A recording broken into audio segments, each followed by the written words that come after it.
Okay, so here's Steve's third go at submitting his resume. In this version, the formatting looks pretty solid. The state here still isn't abbreviated like the others, and the dashes still aren't quite consistent, so we do need those to be fixed. However, that's about it in terms of formatting, so I think we can move on to the content. There are a few punctuation issues in the first education experience that need to be rectified. The dashes in the last two bullets should be colons, and there needs to be an apostrophe in president's list. Once those issues are taken care of, though, the education section is going to be all set. Moving on to the other bullets of the resume, there are some instances where bullets themselves are just a bit too general. For example, this second bullet here for the student assistant position. It's not clear why these relationships are being built, how they're being built, why the resume reader should care. Whenever possible, we want to see bullets showcase transferable skills and work with action benefit statements. For transferable skills, think of highlighting the skills that most interest your recruiters. In this instance, would marketing recruiters be interested in the relationships you fostered?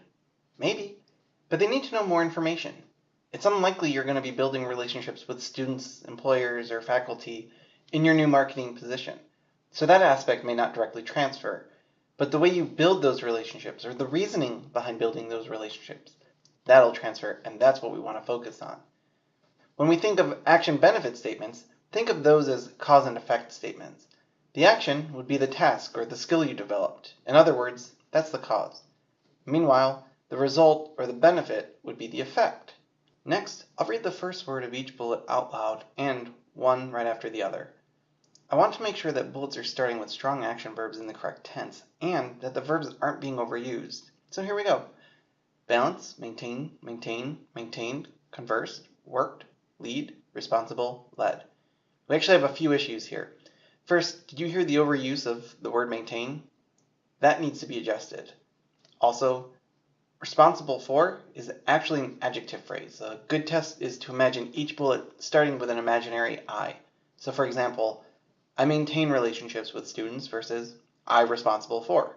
Now, this isn't always a foolproof test, but it is one that can help in a pinch. The TMA bullet is actually starting in the wrong tense. Keep in mind that led, spelled this way, is actually the medal.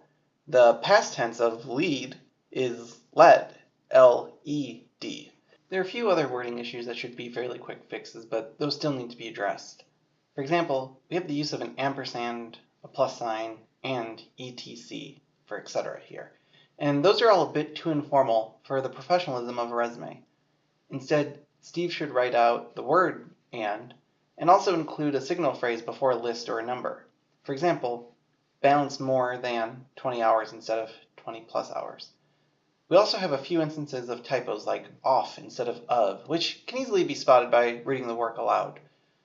Lastly, there are a few instances of pronouns in bullets that should be removed. We want the language to be as objective as possible, so be sure to remove words like I, me, myself, our, we, and so forth. And that's pretty good for this review, I think. There may be quite a few issues that need addressing, but you can see that many of them are starting to become quick fixes like replacing words. I'll send Steve his feedback so he can make the necessary revisions. You can see his updated resume in the fourth video in this series.